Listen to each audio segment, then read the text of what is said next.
हमने ये silk road वाला चैप्टर ख़त्म कर चुके हैं, ठीक है। तो हम आगे बढ़ने वाले हैं, सिल्क रोड ख़त्म कर चुके हैं हम, ठीक है गाइस। ये एडवेंचर भी हम ख़त्म कर चुके हैं। अगर आपको इस वीडियो की लिंक चाहिए तो वो डिस्क्रिप्शन में दे दूंगा, तो जाकर आप पहले ये देख सकते हैं। और अब हम करने जा रहे हैं the portrait of the lady. मैं आपको नहीं करवाऊँगा, ठीक है। हम करने जा रहे हैं we're not afraid to die, ठीक है। We're not afraid to die करने जा रहे हैं। और ये स्टोरी जो है बहुत इंटरेस्टिंग होने वाली है। चलो बिना टाइम वेस्ट कर स्टार्ट करते हैं। So in 1976 the golden coke, his wife Mary, his son Jonathan and daughter Suzanne. भाई एक गोल्डन कुक है, अपनी वाइफ के साथ मैरी, और जोनाथन का बेटा है, और लड़की का नाम है सुजैन, ठीक है। Along with the two sellers, sellers आपको कह सकते हैं यात्री, समुद्री यात्री, जो समुद्री यात्री करते हैं। Larry Wigley American and Herb Seller, ये दोनों नाम है, ये आपको याद रखने पड़ेंगे, ठीक है। ये हम 6 नाम है टोटल, आपको याद करने पड़ेंगे। Plan a voyage around the world, they get a ship named the wave walker. तो उन्होंने एक प्लान बना रखा है कि वो पूरे वर्ल्ड में घूमेंगे शिप से, और शिप का नाम है वेव वॉकर, ठीक है। Which is 23 metre long and weight 30 tons, ठीक है। एग्जाम में क्वेश्चन आ सकता है इसके ऊपर। तो ये 23 मीटर लॉन्ग थी और 30 टन वेट था, और ठीक है। So the initial part of the journey covering approximately 1,05,000 okay kilometres, ठीक है। 1,05,000 kilometres to Cape Town went smoothly. तो ये लोग केप टाउन तक तो आराम से पहुंच गए थे ये लोग, सब लोग। तो however during their second trip जब उन्होंने स्टार्ट की the Cape Town, they encountered strong wind storms and waves they that were as a high as a main mass reaching up to 15 metres. तो उनको एक चैलेंजिंग मिला, wind storm मतलब waves आने लगी, बहुत लहरें बड़ी बड़ी आने लगी सेकंड ट्रिप के अंदर। डिस्पाइट दिस चैलेंजेस, ठीक है, the narrator was not discourage. On December 25, they arrived in the southern Indian Sea, about 350 kilometres east of Cape Town, ठीक है। तो लोग वो जैसे तैसे करके वो 25 जनवरी, मतलब क्रिसमस वाले दिन, इतने बोल सकते हैं हम 35,000 किलोमीटर, मतलब कह सकते हैं इस चीज़ को 3,05,000 kilometre east of the Cape town तक पहुँचे ये, एंड सेलिब्रेट क्रिसमस टुगेदर। उन लोगों ने क्रिसमस सेलिब्रेट किया, ठीक है। ऑन जनवरी 2 जनवरी को क्या होता है, the waves become a massive. जो वेव्स थी वो मैसिव हो गई, मतलब बहुत ज़्यादा भयंकर हो गई वेव्स, ठीक है। फिर क्या होता है भाई, होना क्या था, in size of causing the sailors to slow down the boat speed, lower the storm jib, and take a precautions ensure that their safety. The sailor even conducted left raft drill and secured life boat and life jackets. तो जैसे कि आप कह सकते हैं, जैसे कि Titanic के अंदर बोट होती थी, छोटी छोटी बोट्स होती थी, ताकि वो अगर कुछ भी होता है भला बुला तो उसके वजह से हम बच सके। लाइफ जैकेट्स हो गई, लाइफ बोट सकती, ठीक है। At 6 PM a massive explosion rocked the wave walker and the narrator was thrown up from the ship. एक मैसिव वेव आती है 6 PM पे, एक तगड़ी सी वेव आती है बहुत भयंकर वाली, जिससे नरेटर जो होता है हमारा, ठीक है, नरेटर होता है वो कहीं और फिक जाता है, मतलब उड़ के कहीं और चला जाता है, मतलब wave thrown from the ship. मतलब वेव वॉकर इतने तगड़ा था, वेव वॉकर से जो नरेटर था वो उड़ जाता, मतलब गिर जाता है कहीं दूर जाके। He could see his death and started losing consciousness but another huge wave hit in the righted it.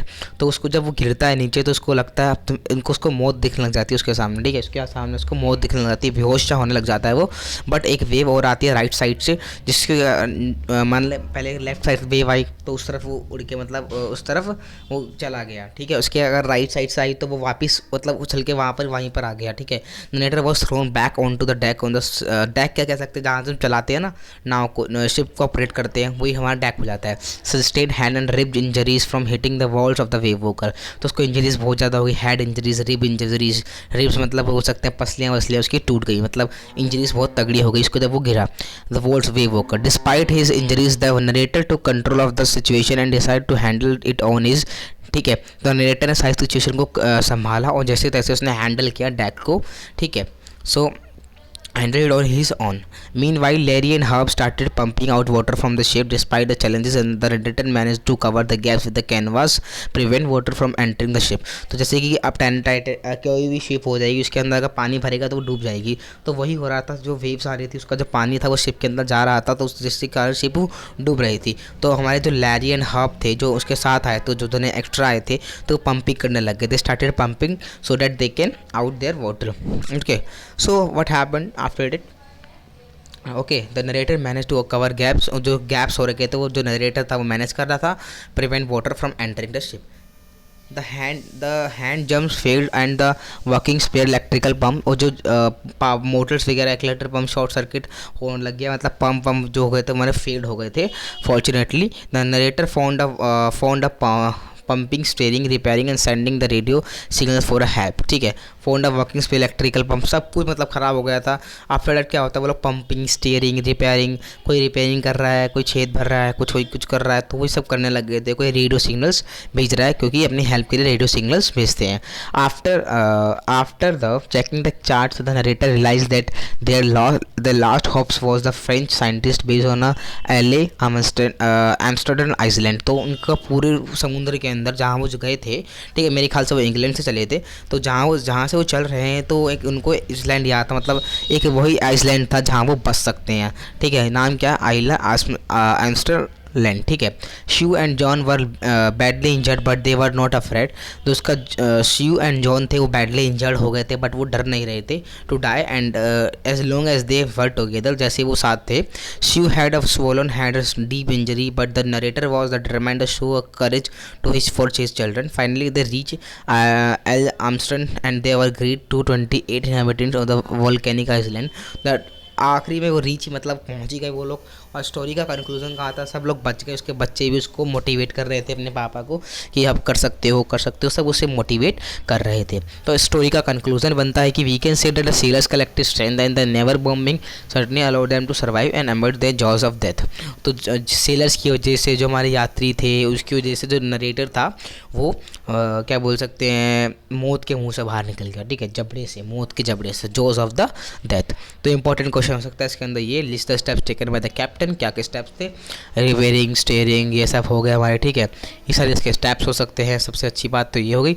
उसके बाद the mental condition of the viewers on 4th and 5th जनवरी। तो गाइस आपको मैं एक बात बताना चाहता हूँ कि ये पार्ट 2 में ख़त्म हो जाएगी हमारी, ठीक है, क्योंकि हम the portrait of the lady नहीं कर रहे हैं। क्योंकि इसलिए नहीं कर रहे थे पोर्ट्रेट ऑफ द लेडी, इसलिए नहीं कर रहे हैं क्योंकि इसकी वीडियो डियर सर के चैनल पर आप जाके देख सकते हैं, लिंक दे दूँगा डिस्क्रिप्शन में। उन्होंने थोड़ा अच्छे से बताया है, मैं बता सकता हूँ बट मेरे पे इतना टाइम नहीं है। तो हम चलते हैं फटाफट से, 2 चैप्टर लास्ट के रह गए, उसे एक चैप्टर लास्ट का रह गया, उन्हें ख़त्म करते हैं फटाफट से, ठीक है। ये हमारा लास्ट चैप्टर ये रहा, डिस्कवरिंग ऑफ टूट। टूट है क्या भाई, टूट है क्या, डिस्कवरिंग ऑफ टूट। भाई आप लोगों ने द मम्मी देखी है मूवी, द मम्मी, ठीक है, तो यही वही है द मम्मी। सागा कंटिन्यूज, चलो स्टार्ट करते हैं। The story revolves around the mysterious life and the death of the Tutankhamun जो हमारा ये है ना, ये टूट, डिस्कवरिंग ऑफ TUT यहीं से आया है। तो एक इर्द गिर्द हमारे इर्द गिर्द घूमते, एक mysterious life of the death, किसकी डेथ, तुतनखामुन की, the youngest ruler of ancient Egypt का एक रूलर था। पहले के लोगों में क्या करता था, राजा महाराजा में इजिप्ट के अंदर किसी भी कोई भी मरता था, राजा बड़ा महाराजा मरता था, तो उसके ऊपर मतलब उस पर एक लेप लगा के पट्टी से ढक के, so that they can protect their bodies, ठीक है। तो वो अपनी बॉडी से मतलब जो मर जाता है उसकी बॉडी प्रोटेक्ट करने के लिए कुछ मलहम लगा के फिर पट्टी में लपेट के एक कब्र के अंदर क्या उसे रख देते थे, सोना वोना ये सब करके रख देते थे, खाना पीना सब देते थे। क्योंकि जो इजिप्ट के लोग थे वो सोचते थे क्योंकि लाइफ इज़ आफ्टर डेथ, वो सोचते थे कि डेथ के बाद भी लाइफ होती है, तो इन्होंने ये किया। तो क्या होता है, discovery of this tomb in 1920 by the renewed archaeologist Howard Carter led to various investigation including x-ray CT scans which have shed light on his life on death. तो क्या होता है भाई, एक आर्कोलॉजिस्ट थे हावर्ड कैटल, तो उन्होंने discovery मतलब वो चाहते थे जो मम्मी थी उसका एक्सरे CT स्कैन्स वगैरह उन्होंने सोचा करने के लिए। तो स्टोरी कैरेक्टर्स मतलब देखते हैं होता क्या है। तो king Tut was the final heir of a prominent dynasty of that had dominated the Egypt and its empire of centuries as well as present body was the first to scan. तो भाई जो टूट थे ना, उनकी पहली body थी Egypt के अंदर जो स्कैन की गई थी फर्स्ट टाइम, ठीक है। The British archaeologist Howard Carter was responsible for discovering King Tut's tomb in 1922, but his search caused a significant harm to the king's mummified remains. तो उन्होंने जो हावर्ड कार्टर आर्कोलॉजिस्ट थे जिन्होंने रिस्पॉन्सिबिलिटी ली थी CT scan ये सब मतलब जितने भी रिस्पॉन्सिबिलिटी रिसर्च करने के लिए ली थी, तो उन्होंने मतलब जो उनकी जो हमारी मम्मी थी, उनकी राजा महाराजा की जो मम्मी थी, ठीक है, किसकी मम्मी थी, तुत खामुन की जो मम्मी थी उसको नुकसान पहुंचा दिया थोड़ा बहुत, क्योंकि ये ना मतलब हो जाता था पहले के लोग, मतलब पहले की जो चीज़ें होती थी उनको थोड़ा सा छू भी दो तो नुकसान पहुंच जाती थी। तो वो हावर्ड कार्टर से वही हो गया। तो Zahi Hawass secretly general Egypt superman conserve the antiquities conducted a CT scan of king Tut's mummy for a more precise forensic reconstructions. तो जाही हवास वो भी आर्कोलॉजिस्ट थे, उन्होंने भी सीटी स्कैन के लिए उस मम्मी को काउंसिल किया। तुतनखामुन फादर और grandfather Amenhotep third was a highly influential ruler वो govern the realm of the decades, ठीक है, हु गवर्न द। तो एक उनके जो तुतनखामुन के फादर थे जो इन्फ्लुएंशियल रूलर थे जो कि हु नियरली 4 डिकेड्स, ठीक है।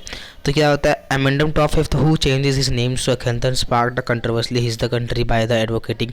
एक अमेंडम टॉप थे जिन्होंने अपना नाम चेंज किया था अखेनन थे अखेनटन से sparked controversy in the country by the advocating the worship often the attacking the major and good Amun, throwing his images, shutting down his temples. The mysterious death of the Tutankhamun, the last ruler of the pharaoh dynasty, has long been topic of debate among the historians and the archaeologists. In 1922, the young ruler's tomb was uncovered by British archaeologist Howard Carter, and over 80 years later, CT scan was conducted, had shed light on the events surrounding his life and death through the force and उनकी death कैसे हुई थी, क्या सब कुछ पता करने के लिए CT स्कैन वगैरह होने लगा तुतनखामुन का, ठीक है। वो लोग चेक बहुत अच्छे से मतलब वैसे किया जाता है उन लोग को चेक। तो तुतनखामुन वो द फादर और ग्रैंड फादर एमनदम तक वॉज अ हाईली, ये तो मैंने बता दिया आप लोगों को, ये मतलब मेरे ख्याल से 2 बार हो गया है, ठीक है। तुतनखामुन टॉम वो डिस्कवर्ड बरीड 26 फीट बिना, तो मतलब 26 फीट नीचे तुतनखामुन का टॉम था वो 26 फीट नीचे रखा गया था, ठीक है। विद द पेंटिंग्स वगैरह रखी थी, जैसे मैंने आपको बताया कि वो लोग वो जो तिब्बत के जो तिब्बत बोल रहा हूँ, जो यहाँ के लोग थे, जो ये सब इजिप्ट के लोग थे, वो सोचते थे लाइफ इज़ आफ्टर डेथ, तो वो पेंटिंग वगैरह उनके साथ रखी थी। It is believe that he was interred in the months of the March April one of the coffins posed challenge to cart the residents use to attack Tut's body in the bottom of the solid. यही सब है इसके अंदर guys, बस ऐसा ही है कुछ इसका। मैं अगर आपको PDF चाहिए तो मुझसे मांग सकते हैं, मैं आपको डिस्क्रिप्शन में दे दूंगा। ज़्यादा कुछ नहीं है इस लेसन के अंदर, डिस्कवरी ऑफ टूटी है, ज़्यादा नहीं है। तो ये कुछ क्वेश्चन आप एसेस ले सकते हो इसका, ठीक है, कर सकते हो। अगर आपको इसके PDF चाहिए तो आप लोग मुझसे कमेंट कर सकते हो ताकि मैं PDF दे सकूँ, ठीक है गाइस। तो अगर जितने ज़्यादा कमेंट हो गए तो जल्दी मैं PDF दे दूंगा, तो बने रहिए मेरे साथ। अगर आपने इससे पहले चैप्टर की वीडियो नहीं देखी है तो फटाफट देख लीजिए, link description. Bye, see you soon.